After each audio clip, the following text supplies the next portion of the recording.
మనకి సో ఇప్పుడు ఒకప్పుడు సివిల్ సర్వెంట్గా తర్వాత రాజకీయాల్లోకి వచ్చాక ఒక సెంట్రల్ మినిస్టర్గా సో ఈ ప్రయాణం అనేది అన్నిట్లో కూడా ఇన్స్పైరింగ్గా ఉంది.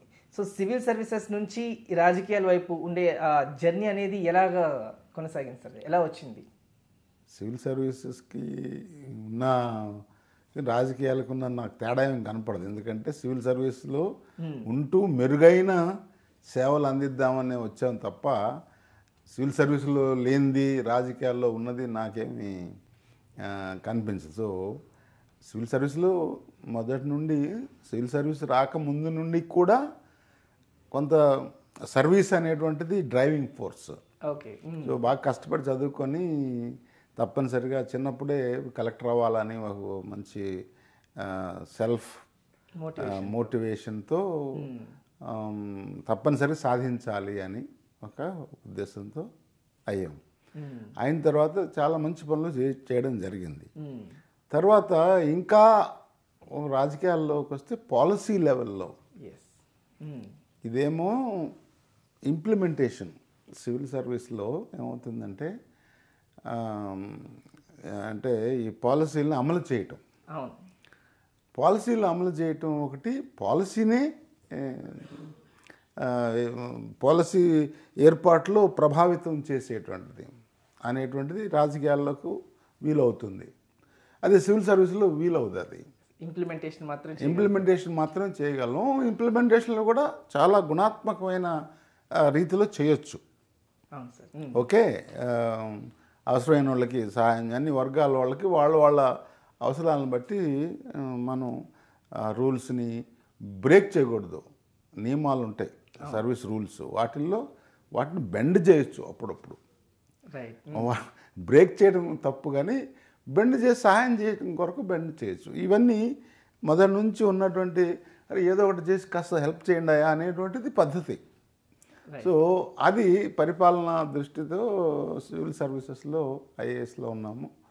కలెక్టర్గా ఉన్నప్పుడు, సబ్ కలెక్టర్గా ఉన్నప్పుడే దాదాపు కర్ణాటకలో ల్యాండ్ సీలింగ్ ఒక మంచి అవకాశం. అది మన గొప్పతనం కాదు, ఆ ల్యాండ్ సీలింగ్ యాక్ట్ అక్కడ సరిగా ఇంప్లిమెంట్ చేశారు.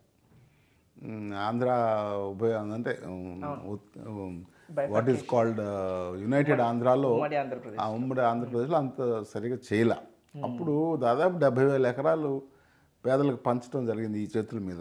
So we have some satisfaction. ఇప్పుడు కూడా వాళ్ళు అంతా కలవరిస్తారు. దైవంగానే చూస్తూ ఉంటారు. దైవం కాదు, మనం దైవం ఎట్లా అవుతాం, కొంచెం వాళ్ళు చెప్పుకుంటారు, ఇచ్చారు, వాళ్ళు బాగుపడ్డారు, అది దాన్ని మంచిదే కదా. వెళ్ళినప్పుడు పెళ్ళిళ్ళకి పిలుస్తుంటారు ఇప్పుడు కూడా. సో ఎప్పుడన్నా అవకాశం ఉంటే వెళ్ళి కనబడుతూ ఉంటాం. That is good. అదే కదా మనకు మిగిలేది. దట్ ఈస్ వాట్ సివిల్ సర్వీస్లో ఉన్న kick. That is the kick. So దానికన్నా ఇంకా పెద్ద కిక్ కావాలని పాలసీ మార్పు చేస్తే, పాలసీ ఫ్రేమింగ్లో భూమిక ఉంటే బాగుంటుందనే ఉద్దేశంతో 15 సంవత్సరాల సర్వీస్ ఉన్నప్పుడే రాజీనామా చేసి నేను రాజకీయాల్లోకి వచ్చాను. అంటే 15 ఏళ్ళు అంటే కరెక్ట్గా హై పొజిషన్లో ఉండేటువంటి టైము ఐఏఎస్లో. సో ఆ రాజీనామా చేసి పార్లమెంట్ సభ్యుడిగా పోటీ చేశా. రామానాయుడు మీద పోటీ చేశా, మామూలు వ్యక్తి కాదు.